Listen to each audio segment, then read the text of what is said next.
Hello and welcome to India Reads. My name is Pradeep and we're reading The Story of My Experiments with Truth by Mahatma Gandhi. We are in part 3 of the book, section 37, To Meet Gokhale. So let's start. To meet Gokhale, I must skip many of the recollections of South Africa. At the conclusion of the Satyagraha struggle in 1914, I received Gokhale's instruction to return home via London. So in July, Kasturbai, Kallenbach and I sailed for England. During Satyagraha, I had begun travelling third class. I therefore took third class passengers for this voyage. But there was a good deal of difference between third class accommodation on the boat on this route that provided and on Indian coastal boats or railway trains. There is hardly sufficient seating, much less sleeping, accommodation in the Indian service, and little cleanliness. During the voyage to London, on the other hand, there was enough room and cleanliness, and the steamship company had provided special facilities for us. The company had provided reserved closet accommodation for us, and and as we were fruitarians, the steward had ordered to supply us with fruits and nuts. And as a rule, third class passengers get little fruit or nuts. These facilities made our 18 days on the boat quite comfortable. Some of the incidents during the voyage are well worth recording. Mr. Callenbank was very fond of binoculars and had one or two costly pairs. We had daily discussions over one of these. I tried to impress on him that this possession was not in keeping with the ideal of simplicity that we aspired to reach. Our discussions came to a head one day as we were standing near the porthole of the cabin. Rather than allow these to be a bone of contention between us, why not throw them to the sea and be done with it, said I. Certainly throw those wretched things away, said Mr. Callenbach. I mean it, said I. So do I, came the reply. And forthwith I flung them into the sea. They were worth some £7, but their value lay less in their price than Mr. Callenbach's infatuation for them. However, having got rid of them, he never regretted it. This is but one of my many incidents that happened between Callenbach and me. Every day we had to learn something new in this way, for both of us were trying to tread the path of truth. In the march towards truth, anger, selfishness, hatred, etc. naturally gave way, for otherwise truth would be impossible to attain. A man who is swayed by passion may have good enough intentions, may be truthful in word, but he will never find the truth. A successful search for truth means a complete deliverance from the dual throng such as love and hate, happiness and misery. Not much time had elapsed since my fast when we started on our voyage. I had not regained my normal strength. I used to stroll on the deck to get a little exercise so as to revive my appetite and digest what I ate. But even this exercise was beyond me, causing me pain in the calves, so much so that on reaching London I found that I was worse than better. Here I came to know Dr. Jivraj Mehta. I gave him the history of my fast and subsequent pain. And he said, if you do not take complete rest for the next few days, there is fear of your legs going out of use. It was then I learned that a man emerging from a long fast should not be in a hurry to regain lost strength and should put a curb on his appetite. More caution and perhaps more restraint are necessary in breaking a fast than in keeping them. At Madeira, we heard that a great war might break out at any moment. And as we entered the English Channel, we received the news of its actual outbreak. We were stopped for some time. It was difficult business to tow the boat through the submarine mines which had been laid throughout the channel, and it took about 2 days to reach Southampton. War was declared on the 4th of August and we reached London on the 6th. My part in the war. On arrival in England, I heard that Gokhale had been stranded in Paris where he had gone for reasons of health, and as the communication between Paris and London had been cut off, there was no knowing when he would return. I did not want to go home without having seen him, but no one could definitely say when he would arrive. So what was I to do in the meanwhile? Was What was my duty as regards the war? Sorabji Ajania, my comrade in jail and a satyagrahi, was then reading for the bar in London. As one of the best satyagrahis, he had been sent to England to qualify himself as a barrister so that he might take my place on return to South Africa. Dr. Prajivan Das Mehta was paying his expense. With him and through him, I had conferences with Dr. Jivraj Mehta and others who were pursuing their studies in England. In consultation with them, a meeting of Indian residents in Great Britain and Ireland was called. I placed my views before them. I felt that Indians residing in England ought to do their bit in the war. English students had volunteered to serve in the army and Indians might do no less. A number of objections were taken to this line of argument. It was contended, a world of difference between Indians and the English. We were slaves and they were masters. How could a slave cooperate with the master in the hour of the latter's need? Was it not the duty of the slave seeking to be free to make the master's need his opportunity? This argument failed to appeal to me. I knew the difference of the status between an Indian and Englishman, but I did not believe that we had been reduced to slavery. I felt then it was more the fault of the individual British officers than of the British system, and that we could convert them by love. If we improve our status through the help and cooperation of the British, it was our duty to win their help by standing them in their hour of need. Though the system was faulty, it did not seem to me intolerable as it does today. But if, having lost my faith in the system, I refuse to cooperate with the British government today, how could those friends do so, having lost their faith not only in the system but in the officials as well? The opposing friends felt that the hour for making a bold declaration of Indian demands and for improving the status of Indians. I thought that England's need should not be turned into our opportunity, and that it was more becoming and farsighted not to press our demands while the war lasted. I therefore adhered uh, to my advice and invited those who would enlist as volunteers. There was a good response, practically all the provinces and all the regions being represented among the volunteers. I wrote a letter to Lord Creve acquainting him of these facts and expressing our readiness to be trained for ambulance work, if that should be considered a condition precedent to the acceptance of our offer. Lord Crewe accepted the offer after some hesitation, thanked us for having tendered our services to the Empire at the critical hour. The volunteers began their preliminary training in first aid to the wounded under the well-known Dr. Cantley. It was a short course of 6 weeks, but it covered the whole course of first aid. We were a class of about 80. In 6 weeks, we were examined and all except one passed. For these, the government now provided military drill and other training. Colonel Baker was placed in charge of this work. London in these days was a sight worth seeing. There was no panic, but all were busy helping to the best of their ability. Able-bodied adults began to train as combatants, but what were the old, the infirm, and the women to do? There was enough work for them if they wanted, so they employed themselves in cutting and making clothes and dressing for the wounded. The Lyceum Ladies Club undertook to make as many clothes for the soldiers as they could. Srimati Sarojini Naidu was a member of this club and threw herself wholeheartedly into the work. It was my first acquaintance with her. She placed before me a heap of clothes which had been cut into pattern and asked me to get them all sewn up and return them to her. I welcomed her demand, and with the assistance of friends got as many clothes made as I could manage during my training for the first aid. A spiritual dilemma. As soon as the news reached South Africa that I, along with other Indians, had offered my services in the war, I received two cables. One was from Mr. Polak, who questioned the consistency of my action with my profession of ahimsa. I had to a certain extent anticipated this question, for I had discussed the question in my Hind Swaraj India Home Rule and used to discuss it day in and day out with my friends in South Africa. All of us recognize the immortality of war. If I was not prepared to prosecute my assailant, much less would I be willing to participate in a war, especially when I knew nothing of justice or otherwise of the cause of the combatants. Friends, of course, knew that I had personally served in the Boer War, and they assumed that my views had since undergone a change. As a matter of fact, the same line of argument that persuaded me to take part in the Boer War had weighed with me on this occasion. It was quite clear to me that participation in the war could never be consistent with ahimsa, but it is not always given to one to be equally clear about one's duty. A votary of truth is often obliged to grope in the dark. Ahimsa is a comprehensive principle. We are helpless mortals caught in the conflagration of himsa. The saying that life has a deep meaning in it. Man cannot for a moment live without consciously or unconsciously committing outward himsa.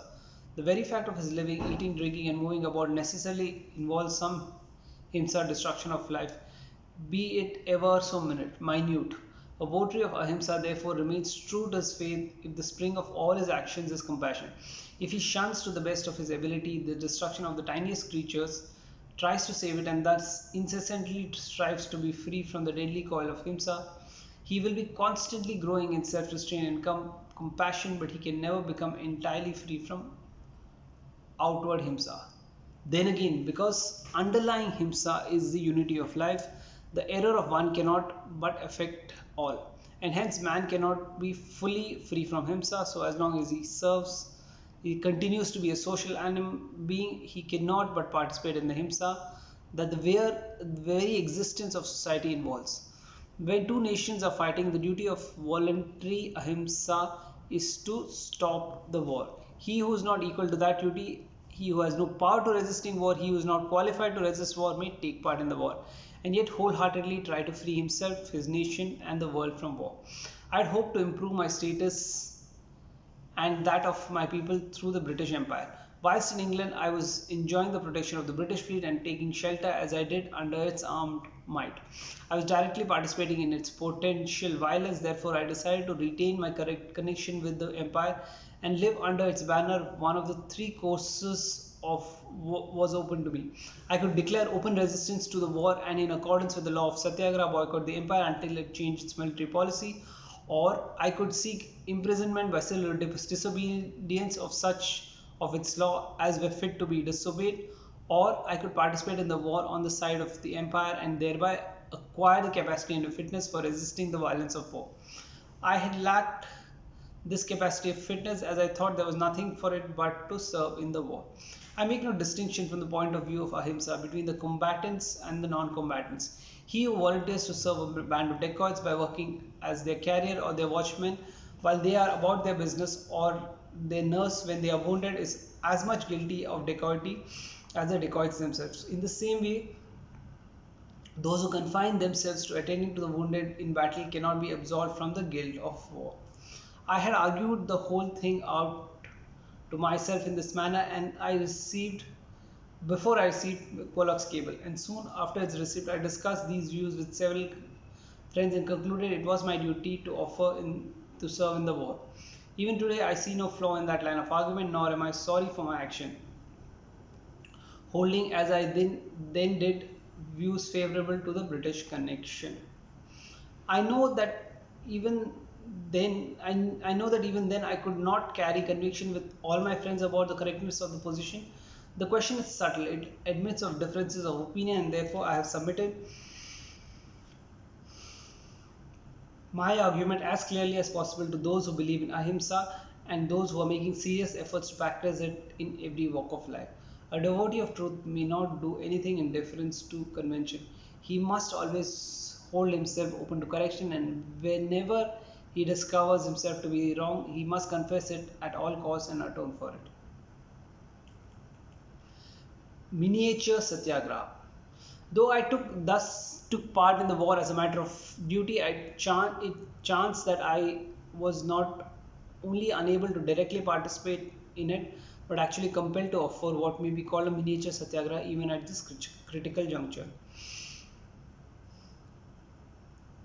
I have already said that an officer was appointed in charge of our training as soon as our names were appointed and enlisted. We were all under the impression that this commanding officer was to be our chief only so far as technical matters were concerned, and that in all other matters I was the head of our corps, which was directly responsible to me in matters of internal discipline. That is to say, the commanding officer had to deal with the corps through me, but from the first the officer left us under no such delusion. Mr. Sorabji Ajania was a shrewd man. He warned me. "Beware of this man," he said. "He seems inclined to lord it over us. We have none of his orders. We are prepared to look upon him as our instructor, but the youngsters he has appointed to instruct us also feel as though they have come to us as our masters." These youngsters were Oxford students who had come to instruct us and whom the commanding officer had appointed to be our section leaders. I had not failed to notice the high-handedness of the commanding officer, but I asked Sorabji not to be anxious and tried to pacify him, but he was not a man to be easily convinced. "You're too trusting. These people will deceive you with their wretched words, and when at last you see through them, they will ask us to resort to Satyagraha and come to grief and bring us all to grief along with you," he said with a smile. "What else but grief can you hope to come to After having cast a lot with me, said I, a satyagrahi is bound to be deceived. Let the commanding officer deceive us. Have I not told you times without number that ultimately a deceiver only deceives himself? Saurabji gave a loud laugh. Well then, said he, continue to be deceived. You will someday meet your death in Satyagraha and drag poor mortals like me behind you. These words put me in mind to what late Miss Emily Hobhouse wrote to me with regard to non-cooperation. I should not be surprised if one of these days you will have to go to the gallows for the sake of truth. May God show you the right path and protect you. The talk with Saurabji took place just after the appointment of the commanding officer. In a very few days of our relations with him, I reached the breaking point. I had hardly regained my strength after 14 days fast when I began to take part in the drill, often walking to the appointed place about 2 miles from home. This gave me pleurisy and laid me low. In this condition, I had to go weekend camping. When others stayed there, I returned home. It was there that an occasion arose for Satyagraha. The commanding officer began to exercise his authority somewhat freely. He gave us clearly to understand that he was ahead in all matters military and non-military, giving us the same preparation, same taste of his authority. Saurabji hurried to me. He was not at all prepared to put up with this high-handedness. He said, "We must have all orders through you. We are still in the training camp and all sorts of absurd orders are being issued. Invidious distinctions are made between ourselves and those youths who have been appointed to instruct us. We must have it out with the commanding officer, otherwise we shall not be able to go on any longer. The Indian students and others who have joined our corps are not going to be able to abide by any absurd orders. In a cause which has been taken up for the sake of self-respect, it is unthinkable to put up with the loss of it." I approached the commanding officer and drew his attention to the complaints I had received. He wrote asking me to set out the complaints in writing, at the same time asking me to impress upon those who complain that the proper direction in which to make complaints is to me through their section commanders now appointed, who will inform me through the instructors. To this I replied saying that I claim no authority, that in the military sense I was no more than any other private, but I had believed that as a chairman of the volunteer corps I should be allowed unofficially to act as a representative. I also set out the grievances and requests that had been brought to my notice, namely that grievous dissatisfaction had been caused by the appointment of section leaders without reference to the feeling of the members of the corps, that they be recalled, that and the corps be invited to elect the section leaders subject to the commander's approval. This did not appeal to the commanding officer, who said it was repugnant to all military discipline that the section leaders should be elected by the corps, and that the recall of appointments already made should be subversive of all discipline. So we held a meeting and decided upon withdrawal. I brought home to the members the serious consequence of Satyagraha. By a very large majority vote, but a very large majority voted for the resolution, which was to the effect that unless appointments of the corporals already made were recalled and the member of the corps given an opportunity of electing their own corporals, the member should be obliged to abstain from further drilling and weekend camping. I then addressed a letter to the commanding officer telling him what a severe disappointment uh, his letter rejecting my suggestions had been. I assured him that I was not fond of any exercise of authority and that I was most anxious to serve. I also drew his attention to the precedent. I pointed out that I, although I occupied no official rank in the South African Indian Ambulance Corps at the time of the Boer War, there was never a hitch between the Colonel Galloway and the corps, and that the Colonel never took a step without reference to me with a view to ascertain the wishes of the corps. I also enclosed a copy of the resolution that we had passed the previous evening. This had no good effect on the officer, who felt that the meeting and the resolution were a grave breach of discipline. Hereupon I addressed a letter to the Secretary of the State for India, acquainting him of all the facts and enclosing a copy of the resolution. He replied, explaining that the conditions in South Africa were very different and drawing my attentions to the fact that under the rules of the section commanders were appointed by the commanding officer, but assuring me that in the future, when appointing section commanders, the commanding officer should consider my recommendation. A good deal of the correspondence passed between us after this, but I do not want to prolong the bitter tale. Suffice it to say that my experience of a piece of was of a piece with the experiences we have daily. Uh, what with threats and what with adroitness the commanding officer succeeded in creating a division in our corps. Some of those who had voted for the resolution yielding to the government's threats and persuasions and went back on their promise. About this time, an unexpectedly large contingent of wounded soldiers arrived at Netley Hospital, and the services of our corps were requisitioned. Those whom the commanding officer could persuade went to Netley, others refused to go. I was on my back, but in communication with the members of the corps. Mr. Roberts, the Under Secretary of the State, honored me with many calls during those days. He insisted on persuading the others to serve me. He suggested that they should form a separate corps and that the at the Netley Hospital they could be responsible only for the commanding officers there, so that there should be no question of loss of self-respect. Government would be placated, and at the same time helpful service would be rendered to the large number of wounded received at the hospital. This suggestion appealed to both of my companions and me, and with the result that those who had stayed away also went to Netley. I remained away, lying on my back, making the best of a bad job. Okay, I'm going to take a break here. What do we have in this reading? We have in this reading the fact that Gokhale has now written to Gandhi asking him to come to India, and that he is required to India. So Gandhi packs up his bags and goes to England. I guess his idea was to go to India via England, but before he reaches England, the war has broken out. This, I guess, is the First World War, because we are talking about 1914, and the war broke out, and he was just at that time in England, and they docked at Southampton and went to London. In London, he could not meet Gokhale, who was stranded in France, and there was no communication between France and England those days because of World War One. Now it was a question of what can Gandhi and his supporters do in England while they were there, and Gandhi felt that it would be very prudent of him and his team to enlist as a support for the British in the First World War.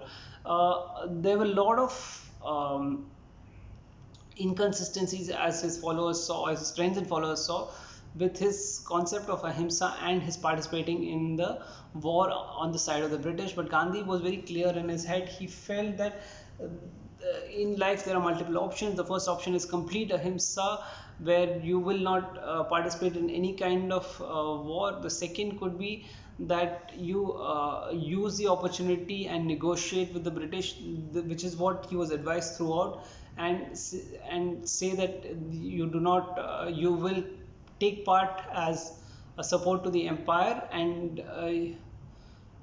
or rather you will take part in against the empire, because the empire was ruling you and you were like slaves. The third was to participate on the side of the empire and show them the favor that they owed, show them the loyalty that the Indians had for the empire.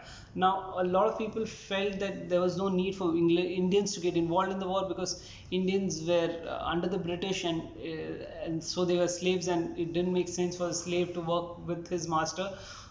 If he even decided to work, how would that relationship be? But Gandhi did not see the Indian people as slaves to the British, and he saw Indians on par with the British, and therefore felt that it was only right that the Indians take part in the war, because India was part of the British Empire.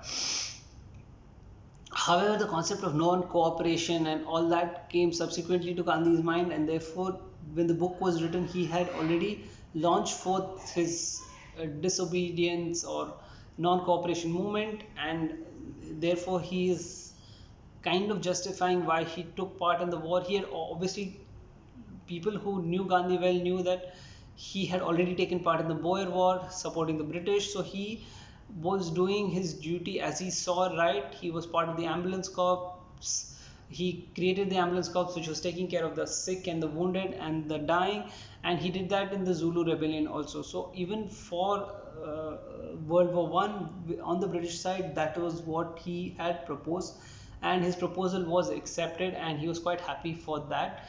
A lot of Indians were part of his ambulance corps, and that was there. That was that. So now the question was, who were the ambulance corps people supposed to report to? Gandhi felt that they should report to him, not out of a sense of entitlement or the fact that he wanted to negotiate, but that's what he was used to in the Boer War, and also that's how it made sense. But the British fitted in some kind of communication leaders in between, and this was not something that the Satyagrahis appreciated. Eventually Gandhi had his control and his voice, and there was a lot of discussion on whether the Indian troops should abandon because they were not getting the kind of respect they wanted. Gandhi felt that that would not be a right approach, and by moving away because you're not getting respect, you will not get any which is respect because you're doing something which is weak. Uh, yeah, so that is roughly where we are, and yeah. Now the question is, did they take part in the war? Yes, they did take part in the war. They helped a lot of soldiers who were a large contingency of wounded soldiers arrived at the Netley hospital, and Gandhi and his team of the ambulance corps offered their services. They obviously were very well trained because they got a 6-week training from the British on medical care. Right? So with this we come to the end of this section. I hope you're enjoying this. I know this chapter didn't have much, but I guess a lot more action is unfolding in the coming chapters. I will see you in the next video. Till then, goodbye.